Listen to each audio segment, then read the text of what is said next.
Hey, this is Shane, the host of From the Shadows podcast, and I'm here with Jason, the super producer. Greetings, everybody. And the one and the only resident skeptic, the Ozark Howler. Hey, I'm here. Can you guys tell the excitement of the Howler? No, all right. You know me, man. I try to under-promise and over-deliver, right? So I don't need catchy. Hey, I don't need catchy phrases. I don't need snappy hooks. Ain't no clickbait with me. Okay, it's the real deal. There you go. Well, for all of our new listeners, since we're a new member of the Odyssey Radio Network, we'd like to invite everybody to stick around after this short intro and check out what we like to call the Midweek Howl. And what the Midweek Howl is it's just our little story time with the Ozark Howler, in which we try to lighten your week up a little bit with a 10-15 minutes of laughter. So stick around, laugh with us, enjoy the stories. No harm, no foul. So just be ready to go to a world that you probably hoped didn't exist in the world. And expect to be entertained. Expect to be entertained. So you got it. Do you have any warnings or? No, you know what though, I wasn't. But what I was going to say is, so maybe after I just told you there's a hook, there's no hook, there's a hook. You know, I think I said it earlier on the last one I did with you guys. You know, I got a story for almost everything. You know, because I was on the street for almost 30 years, so I got a story for everything. So if you got a subject, send it to From the Shadows podcast, and I'll tell you a story about it. Yeah. And for those new listeners, the Howler has 30 years of being a sheriff, a highway patrolman, air marshal, a homeland security, and probably a lifetime of just being an all-around funny dude. So redneck, man, redneck. There you go, redneck. So we hope that you give this little segment a chance and go check out the Howler. And like you said, if you got some stories that you guys are interested in, asking about, or if he's going to have to send it to you guys because I'm not on social media, so it's got to go. Yeah, he's not on social media. So if you really want to say some good stuff about him, we'll share it with him. And if you say some bad stuff about him, don't waste your time. He won't ever hear it. He's kind of fragile, so we won't let him. So with that, thanks for welcoming us onto the Odyssey Radio Network, and we hope that you enjoy the show. I told the story last week about getting called out to help these Capitol Police, right? Yeah. I did some domestic. You heard me say earlier on in this program, and I did some domestic terrorism type work. So anyway, I got called to take this FBI agent out to this old boy that was going to shoot down a crop duster. He was going to shoot down a crop duster. Yeah, really. He is an old Vietnam era veteran, and he thought that this crop duster was spreading chemicals that was going to affect his infant son. So he was 70 years old, and he gets the 28-year-old down at the bar knocked up, and they have his baby. And, he wasn't around for his first bunch of kids, but he was going to be around for the second bunch of kids. So they said, hey, FBI wants to go out and talk to this old boy. Can you take this agent? And there's going to be agent so-and-so. And I said, yeah. And I haven't know this agent. So I said, yeah, I'll go with him. I'll take him out there. They said, well, you got to drive because this is in the very beginning of sequestration back in 2009, 10, 11. I don't even remember. But the FBI had real tight restrictions on their gas use, if you can believe that. I don't want to erode your confidence in American law enforcement. That's what happens because of budget constraints. So I had a brand new black unmarked Impala, tinted windows, shiny. Man, it just looked like $1 million. So I go out and I put on my Sunday go to meeting suit, and I go over and pick this girl up, this agent's girl, and she's 5'6", redheaded, fair skinned, thin. She's got a business suit on. I mean, she looked sharp. It looked like you'd call Central Casting and say, "Give me a hot FBI agent." Okay. Now, I'm just going to I'm going to warn you, Howler. Marion's going to be a little jealous. Well, she's going to be a little jealous hearing that. But go ahead. I'm sure she'll love the story. So the whole way up there, and the couple of days leading up to that, I'm trying to figure out. This is going to be the case that makes me, right? Because at that time, the previous administration had just come in, President Obama's administration, and domestic terrorism was where to go. So that you got, when you went to be a hero, when you arrested these, you got a good case on it. So, and I had actually called this old boy up, he had talked to some bureau people a few times because he thought he was the victim. In the long story, even longer, is he had written letters to congressmen about this crop dusting. He had laid a paper trail, leading up to this, that I was going to use against him because I had all his paper, but I hadn't talked to him. So when I called him up, I could tell something was wrong. He had what's commonly known as a cleft palate. And he answered the phone like this. Yeah, who's this again? Are you for real? No kidding? You gonna come out and talk to me? You gonna bring the FBI? Oh no, man, you all right? I've been trying to get people to listen to me for 2 years on this stuff.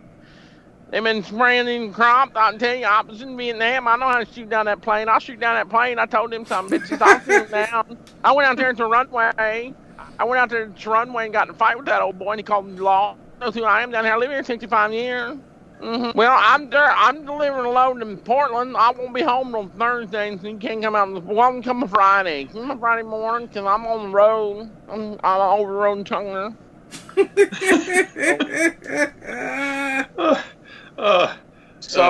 I reported back. Just a side note, I'm not laughing because the guy had a cleft palate. I'm laughing because of your imitation of him having a butt. It's funny. I told these FBI people and people at the U.S. Attorney's Office, I mean, we was going to hem him up. I said, there's no doubt about it that he's guilty of X, Y, and Z. You know what I'm saying? Right. So, I mean, in today's world, I mean, if he was a Republican, we'd have got him committed. I mean, we'd have got him. If he was General Flynn, we'd have got him indicted. But in those days, we still had to go out. I was telling this FBI agent, hey, we got him dead to rights, this, and this. And then, of course, I got involved in all that stuff because I could talk to these people. What the people that Washington, D.C. considered domestic terrorism, I called relatives in some cases. So I run this black Impala through the car wash, and I paid the $16 to have it hand dried so it looked good. And I go over to the federal building. I pick this FBI agent up, and we're rolling on out to the country. And I had to drive out on gravel for a little bit, but that's the price you have to pay. It's going to get dust on my car. And we're working up a game plan on how we're getting this guy indicted. You know what I mean? This is the way it is. I done talked to the U.S. attorney. He said this, and this. I done got him to admit all this on the phone. Now we're going to get him to admit that all that and more in person. I mean, he's going down. You know what I mean? He's going down. I'm going to get another plaque. I love me wall if I ever want to put it together. You know what I mean? Put another little plaque on the wall. Another letter from some faceless bureaucrat. So we pull up in this driveway, and it's a very rustic. And he had told me on the phone that day that he had gotten the logs to make his cabin. He says, "You know where I live?" I said, "No." And he said, "What?" He's telling me about this palatial cabin he had built with logs he had hauled from Washington. So he'd go, instead of deadheading back empty, he'd haul a load of logs. He built this cabin. Well, it sounds a lot better than it looked. So I mean, it was like. I was gonna say that sounds like a really cool. I think I used the term "grapes of wrath" on the last thing. So I don't know what my name. It looked like the Clampets. Okay, I was looking for Jed. I was looking for Jed on the porch of this palatial cabin. But he's got he's out in the driveway. He's got an old John Deere tractor hooked up to a manure spreader, like an old chain-driven manure spreader. Won't mean much to some of them people, but some will. Oh yeah, I've used one of those. Yeah. Yep, and he's up there working on it, and this old Clampett-looking cabin's got a lean-to with a brand new Ford pickup, because that's another common attribute to a junky house around here is a new pickup. So anyway, I pull up and I put that thing in park, and I said, "Can you freaking believe this?" I look over to this FBI agent. I said, "Can you believe this?" And she said, "I can believe it. I can believe it." And I said, "Well, let's go. You ready?" And we get out, and he was bent over working in this manure spreader. He stands up and he barely can see over the side, and he looked like Colonel Potter. He bails out of this manure spreader, walks right up to me in my Sunday go to meeting suit right in front of this new black Impala, and he sticks his hand out there and shakes it and goes, "Let me take the hand of the government." And he's missing his thumb. Oh, he's got this greasy crap covered hand. He's missing a thumb. And the crap and the grease didn't bother me, but missing the thumb kind of spooked me a little bit. Almost like, when you got the thing that keeps human beings what we are is the opposable thumb, right? That's right. One of our things to keep us what we are. Right. And he was lacking his. So, well, come on in the house and meet the wife. I'm glad y'all take me seriously. He looks over at this FBI girl and goes, "Yeah, damn boy, you get to ride around with something look like that every day. Man, you lucky man. Reminds me of my wife when she was younger." Well, okay. We walk in this house. This old gal looked like Lulu off of Hee Haw. But the difference is the new younger gal's got a few tattoos on her, so she's about 275 pounds a woman in a size 7 outfit with a baby, wet spots on her chest where her boobs are leaking because she's got this infant. They got this round homemade kitchen table. The leaky boob syndrome. They got this round kitchen table made out of a wagon wheel with a piece of plexiglass on it, which was a common thing back in the day. And there's dirty dish, there's stuff heaped around, and he says, "You want something to eat? We still got some leftover." And there's a plate there with some paper towels and some bacon strips, sitting there, and the grease is hardened back up and looks like white frosting on them. "We got a leftover make them this morning. Here, why don't you sit down? The wife will cook you something, honey. Actually, get them some coffee or something." And she said, "What the wife says, we're here." And she's, like I said, she's like 28 years old, and she's got this 70-plus-year-old husband. Not that that's all bad, but she said, "Here, let me make you room for you, because I got a yellow legal pad. We're going to take some notes because we're going to put a case on this guy, remember?" Right. And she takes this big old forearm, puts it down on the table, and just rakes everything to the far side, just to the edge. That's how she made room. Oh, God. Did you eat anything? I just got to know. I think, now that you asked that, I think I might have had a piece of toast or something. You took a piece of that bacon, didn't you? No, I wanted to, but they didn't offer to heat it back up. If it had been hot, I'd have ate it. There you go. I mean, the easiest way to put a case on something, you got to break bread with them, and that's biblical to them. So once you start eating with them, you're part of the family, even if you are. Wow. He's sitting down there and starts telling down these spraying his crop down there, and he's growing crop down there. Agent Orange, he knew all about Agent Orange. He lived through Agent Orange. That's what they're spraying. And it just goes round and round and round. And by the time we finally could get out of that place, I get in the car, and the FBI agent goes, I mean, what do you think? And I said, "No, I don't think this one's going to jail." I said, "How would you ever get that in front of a jury? I mean, I feel sorry for him already. I mean, let's go talk to the airplane guy, but Jiminy Christmas. I mean, you're going to try to put a one-armed manure spreader operator in jail on a domestic terrorism charge?" He made it up. I said, "The only thing good to come out of that is marshals might buy him a thumb, because they patch these people back up before their court dates. But anyway, so sure enough, and then we went and talked to the plane guys, and they kind of, actually they had buzzed him a couple times, not with the spray on, but they had buzzed him, screwing with him because he had beat the one up at the runway one day. So anyway, yeah, hair lip. Yeah, we called him hair lip when I was a kid. There was a feed store where I grew up, and we'd go get feed for the livestock. And this old boy would come out and tease me and my big brother. And he had a hair lip, and when he was real little, he'd scare us and spook us.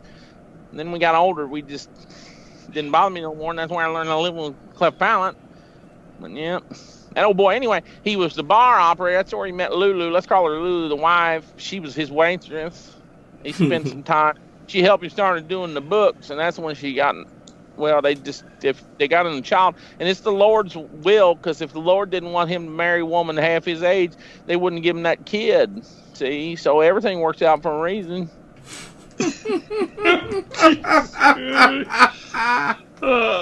Today, when man says amen, amen.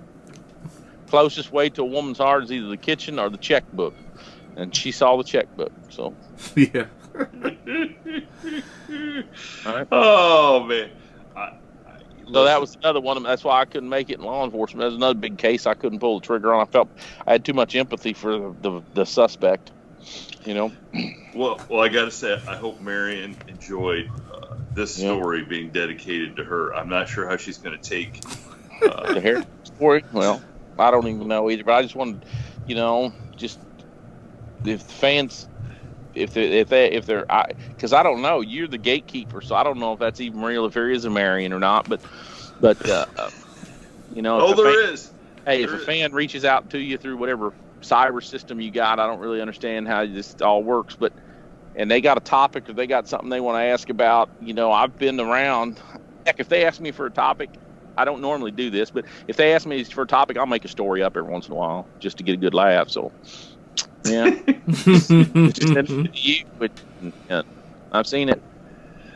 Oh my God. Okay, on that note, then I guess we'll see everybody next week. Indeed. Ladies and gentlemen, a final word. Please visit us on our Facebook page, which is facebook.com/From the Shadows Podcast, and on our Instagram page at instagram.com/From the Shadows Podcast. You can visit our webpage at FromTheShadowsPodcast.GoDaddySites.com, or contribute to our Facebook discussion page called After the Shadows, and tweet us on our Twitter feed at twitter.com/podcast_from. Thank you for joining us, and we look forward to hearing from you all. Until next time, never shy away from the darkness or what may be lurking in the shadows. We are out.